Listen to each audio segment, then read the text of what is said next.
சொக்கநாதன் பெற்றெடுத்த பிள்ளையாராம்.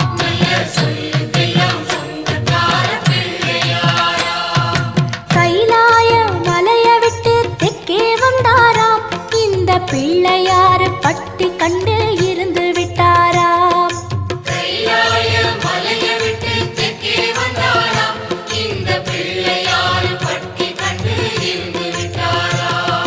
கணபதியார் வந்தாரம்மா, நம்ம உறவாக நின்னாரம்மா. கணபதியார் வந்தாரம்மா, நம்ம உறவாக நின்னாரம்மா. சொக்க